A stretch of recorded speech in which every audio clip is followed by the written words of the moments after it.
are the outstanding writers of weird and uncanny stories? Ho, die Muckersong, Paul Willitten, Wilkie Collins. Where can I hear these stories? Listen to the Weird Circle.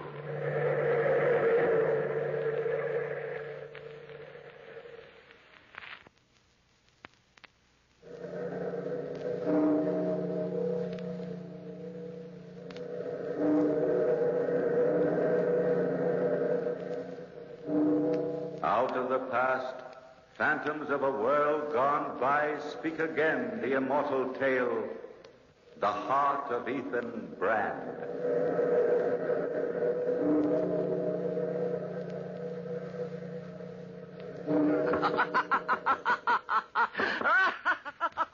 Ethan, what are you doing here? What do you want? I've come to share a joke, Brother Barton. A wonderful, colossal joke. No man enjoys laughing alone, you know. Come in, Ethan. Oh, I don't fancy myself laughing at your jokes. Sit a few minutes. I have a new fireman coming to keep the kill going tonight. I'll have to go out directly and get him started. Don't fidget, Brother Barton. You've a lifetime to tend the fires of the lime kill, while I... My good Brother Barton, I've quite a tale to tell you. In fact, you can't relish the joke until you've heard the strange story of my wickedness. You haven't changed, have you, Ethan? Oh, yes. Much for the worse. I've learned to manipulate men as a chess player would move his pawns. I've made men commit crimes they had never dreamed of. And I've enjoyed every moment of my evil life. Oh, you're still as crazy as ever. What are you talking about? You'll understand when you hear my story. And by the way, Barton, I haven't been able to finish my search. I haven't yet found the unpardonable sin. You're talking in riddles, Ethan. Now, I'm a plain man. Talk to me simply. Don't tell me you've forgotten. Forgotten our long talks as we used to watch the fires of the lime kill together. I'm not likely to forget working side by side with you. I don't recall all you had to say, though. You talked wild and crazy most of the time. Sometimes when you stood poking the fires in the kill and the sparks flew round and the red glare lit up that cynical smile you always wore, you looked like the devil himself. It was at just such a time, brother, when my face still glowed from the heat of the lime kill, that we began to talk of the unpardonable sin. Think back, Barton. Think back to a certain day when we stood together on the side of Mount Greylock firing the furnace. Stand back, Ethan, while I stow in this log. We don't need it. Fire's going good enough now. All right, then. Shut the door. I like to watch a blazing fire. I guess it's about the only excitement I get. What a life. Why don't you go to the city, Ethan? Get some kind of job there. I don't want some kind of job. I don't want to work just for the sake of working and making money. I'm not made like that. Sometimes I think, brother, you're not made like anybody else in this world. You flatter me, Barton. But there is no doubt that I'm unique. Yes, the only thing that would drive me to labor industriously would be some unusual, interesting motive. A wicked motive, if I know you. I'll bet my life on it. Before you die, Ethan, you're going to commit some kind of unpardonable sin. Unpardonable sin? Now, what does that mean? Unpardonable sin. We don't all yield to the same temptations. Our weaknesses are all different. Our sins are different. And which sin is unpardonable? Well, I guess I don't rightly know, but the way I look at it, a man's weakness can lead him to sin and maybe to an unpardonable sin. Now, take Willie Sheridan coming along there riding up. Horses are his folly. Maybe they could lead him to commit his unpardonable sin. Well, he ought to be tending to his paper mill, but instead, here he comes in the middle of the day horseback riding. Hiya, boys. Fine day. Sure is, Willie. Good hunting, Willie. Barton, you've inspired me. You've given me a reason for living. I'm going out in search of the unpardonable sin. By Hickory, I almost think you mean it. You got the same kind of expression you used to have when we were kids, and you'd pull wings off of flies just to watch them wriggle. A minor experiment, Barton. But now I shall embark on a master plan, on a large-scale experiment in sin. Find out a man's weakness, and you can control his life. And perhaps make him commit the unpardonable sin. It should make a lifetime of interesting research. No doubt, Ethan. No doubt. Hey, look. Look over there in the valley. Must be a big fire. There's a lot of smoke. Yes, looks like it. Isn't that Willie Sheridan's place? Yeah, it's just about where it is, all right. Say, if there's a fire in his stables, Willie will be fit to be tied. Well, Willie was on his way home just now. I think I'll run over and see the excitement. I always did like a fire. Surely you haven't forgotten that day, Brother Barton. The day Willie's stables burned down. When I arrived, Willie was running around frantically, not accomplishing very much. Some of his horses were trapped, and there was nothing anybody could do about it. As I watched Willie's mounting hysteria, I suddenly decided I had meant what I had said about the unpardonable sin. And I realized I could go about my research in a cold-blooded way. Willie would be my first experiment. He had, as we all know, a bad temper. And his fights with Tom, his groom, were known around the whole countryside. So I went up to Will and I said, Willie, you know how the fire started? No. I'd give anything in the world to find out. Must have been somebody's confounded carelessness. Or revenge, maybe? What? Revenge? What do you mean? Speak up, man. You must know Tom hates you. Everybody heard him say he'd get even someday. Oh, I see it now. Yes, it all adds up. I had a quarrel with Tom just before I took out the new filly. Look at Tom leaning against the fence, Yes. that satisfied smile on his face. He's got his revenge, all right. Why, that dirty up. I'll fix him. I'll kill him. What I'll do, I'll kill him. Now, don't lose your head, Willie. Hey, what's the matter, Willie? Somebody stop him. He's got a pitchfork. Let me go, Willie. It wasn't Tom's fault. Tom wasn't even here.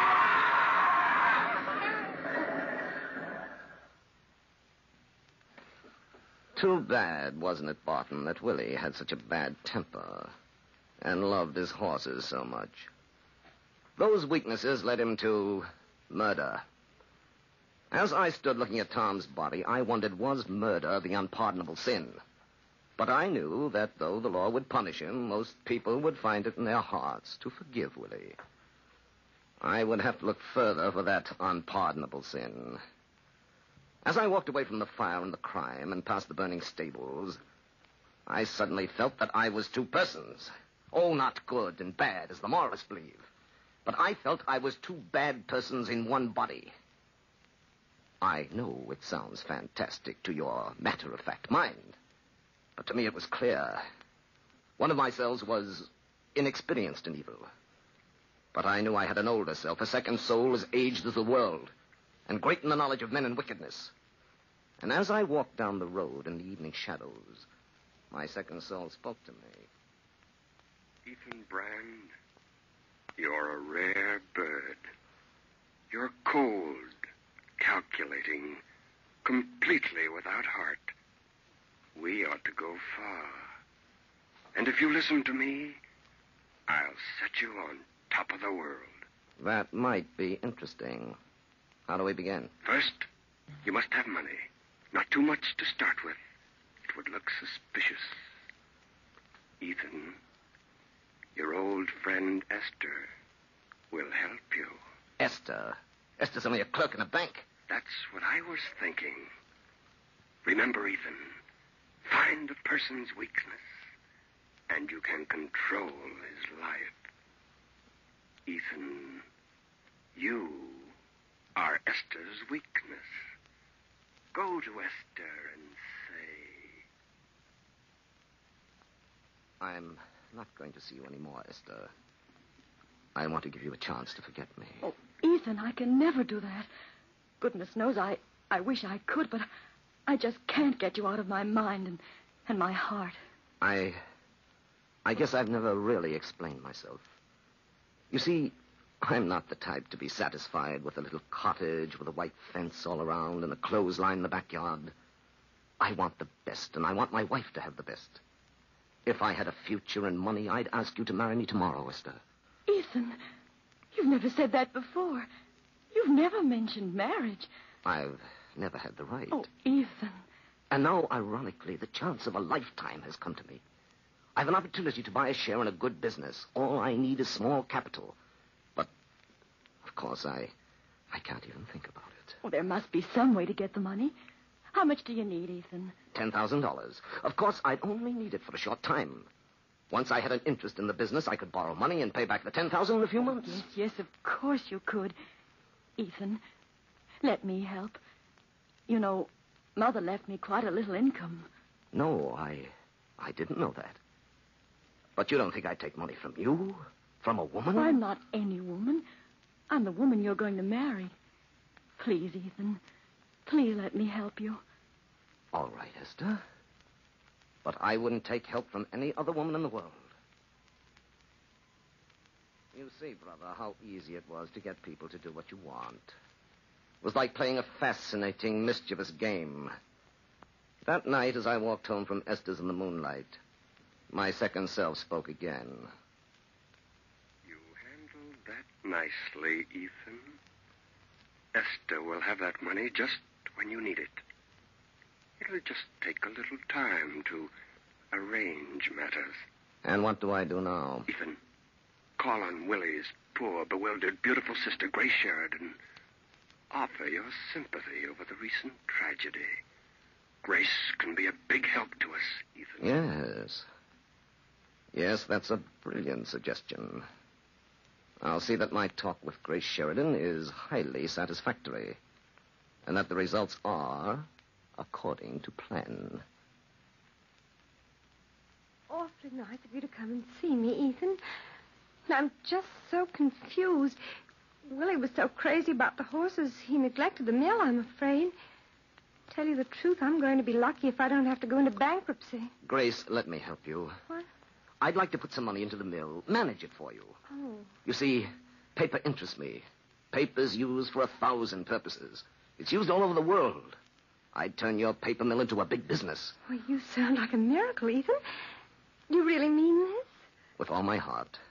Well, how much money can you put into the mill? About $10,000. That's fair enough. Then it's settled. Fine. Here's to my very charming senior partner. It's funny, Ethan, that we haven't seen much of each other in these years. Where have you been all the time? Just waiting. Waiting for this day and this moment. And we're going to see a lot of each other from now on, Grace.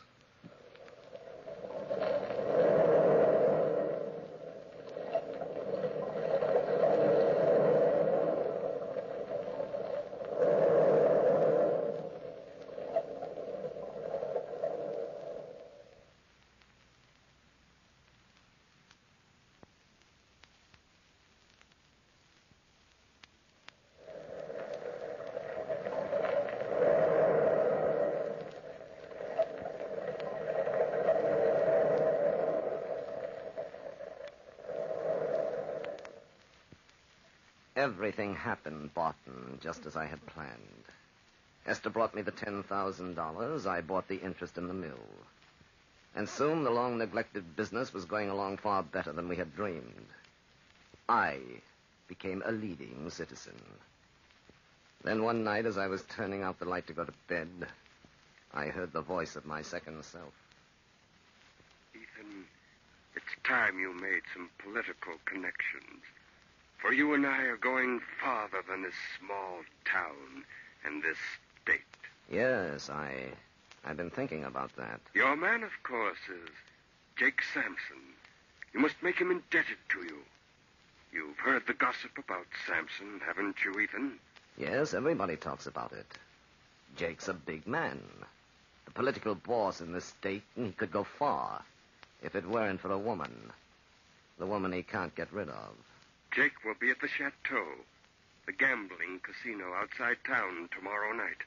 And you must make a friend, a loyal, grateful friend out of Jake Sampson at any cost, Ethan.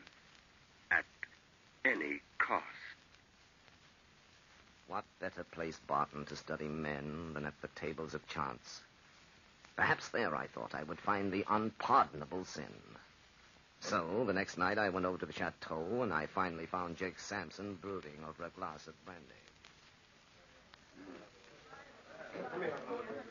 Hello, Ethan Brand. Join me. Help me drown my sorrows. You certainly do look despondent, Sampson. What's the trouble? I'm putty. Just putty. You mean putty in a woman's hands? You're a mind reader, Ethan. Then I guess everybody knows my personal affairs. I can be as hard as nails about everything else in the world except... A woman. It's the old story, isn't it? You've ceased to care, and the woman's still wrapped up in you. Yes. She's not come along with me, if you know what I mean. I've gone up, and Babette has stayed just the same.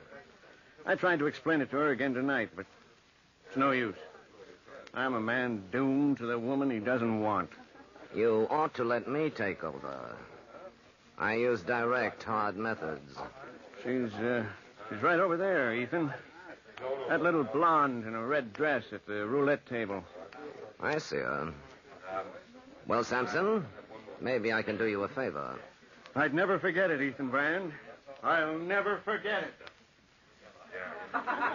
You're not having much luck tonight, are you, Babette? This night or any other night. Say, how do you know my name? I asked somebody. I think you're very attractive. Ah, save the sugar. Well, maybe you'll bring me luck. Mister, all I got left in the world is $50. What'll I do? Put it all on the black or just part of it? I can't make such an important decision for you. But then, you see, I'm a gambler. I gamble all or nothing. Yeah, me too. Here's $50. All on the black. Now, watch that old wheel.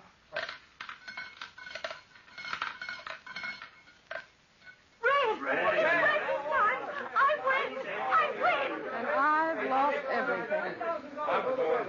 Well, goodbye, mister. Hope you have better luck than I. Oh, just a minute, Babette. I'm going for a walk. Let me come along. Why not? Say, the lake looks cold, don't it? Come on, let's walk down there. All right. Say, who'd you ask about me when you found out about my name? Jake Sampson. I asked him if he minded if I tried to, cut in. What'd he say? Was he mad? No. No, not at all. He said that you and he had parted. Jake seemed glad that I was interested in you. Oh, he was he? Yes, Jake was full of plans tonight. Of course, you know he's going to be married tomorrow. She's an awfully nice woman, and she'll be a big help to... Wait a minute. Say that again. No, don't. I guess I'd known something like this was coming. But Jake ought to told me himself. He had no right. Oh, I'm awfully sorry. Perhaps Jake just didn't have the courage to tell Oh, you. go away, mister. Leave me alone. I want to walk by myself. All right. You won't get lost down there by the lake. It's slippery on those wet rocks. Thanks for telling me. Well, goodbye, Babette. Goodbye. Hurry, Ethan. Hurry, so you won't be caught near the lake. No one must see you running away from the drowning. After Babette's suicide, Jake Sampson began to make great political plans for me. So, Barton, I had two things I needed for advancement. A growing business and political backing. Then one evening, Esther came to my house. Ethan, I've got to have that money back quickly. You see, I stole it. I stole it from the bank. I took it in dribbles and fixed the books so they wouldn't find out. But in a few days, the accountants are coming, Ethan. But, Esther, you told me it was money from your mother's estate. Oh, I lied, Ethan. I lied. I wanted you to have the money. I thought we were going to be married. We are going to be married, Esther, very soon now. And I'll get you that money by noon tomorrow. Oh, Ethan, I knew you wouldn't let me down. I knew it. I've got to go now, dear. Goodbye, Ethan. Goodbye, Esther. Ethan, you must not marry Esther. I've never for a moment seriously considered it. Grace is the woman for you, Ethan. I know that. Don't I know I'd get full ownership of the mill from Grace? Besides, she has the social connections I need. You must get rid of Esther some safe way. She's the kind of woman who would be troublesome. The kind who would fight for you. Hang on to the end. You must get rid of Esther without hurting yourself. Yes, but how? How? Remember your rule, Ethan. Control people through their weaknesses. Now, Charles Townsend The president of Esther's bank loves power. Power over people. He likes to make people suffer. He acts quick and he has no mercy. Go to Townsend now, tonight, and say to him... Mr. Townsend, I've come as a friend to do you a favor.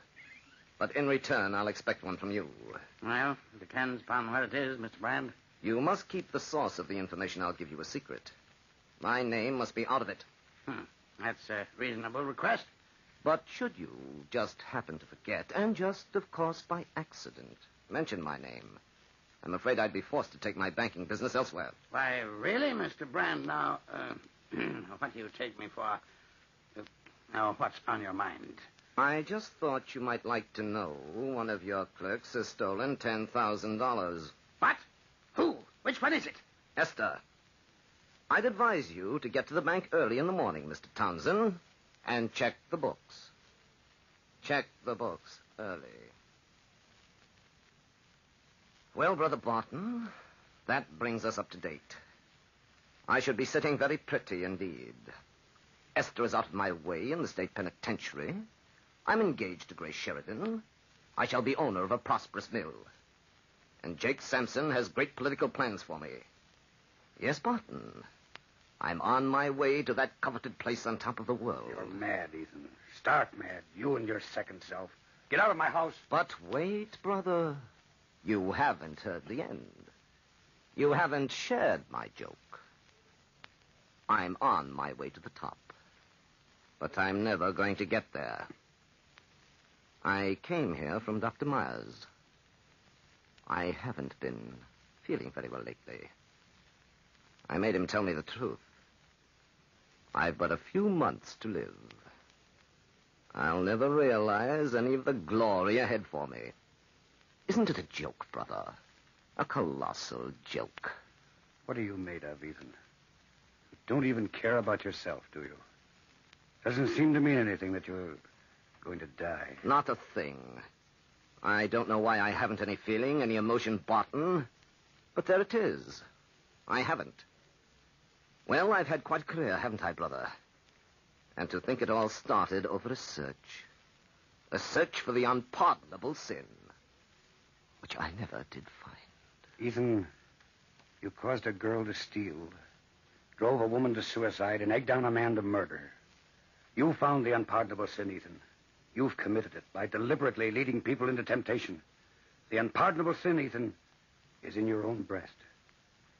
Now, please get out. I can't stand the sight of you any longer. All right, Barton, if that's the way you feel. I think I'll go up on the side of Mount Greylock and have a last look on the scenes of my boyhood. See our rustic lime kiln once more. Then I shan't be going there. My new fireman knows his business anyway.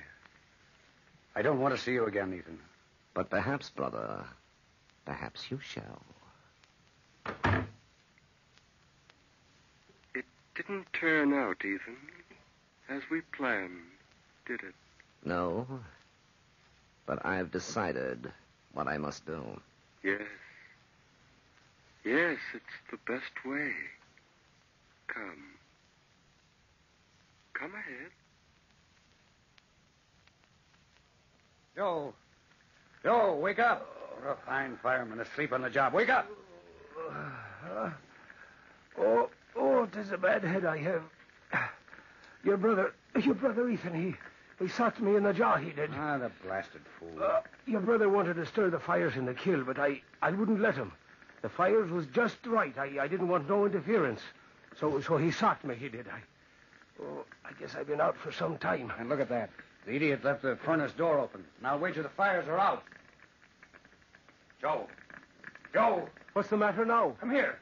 Look. Look inside the furnace. The saints preserve us. The skeleton. A white skeleton of a man lying there on the red-hot coals. And here outside the door on the ground is the man's hat. Maybe it's your brother. Yes, it belonged to Ethan Brand. He must have been a madman for sure. Joe, hand me those prongs. Yes. Here they are. What are you finding now? There on the skeleton is a hard object. There's a lump on the breast. So there is. Why, it's the shape of a human heart. Here. Look at it. It's marble.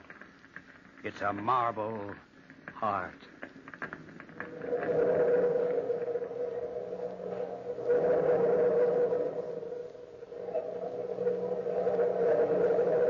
From the time-worn pages of the past, we have brought you the immortal tale, The Heart of Ethan Brand.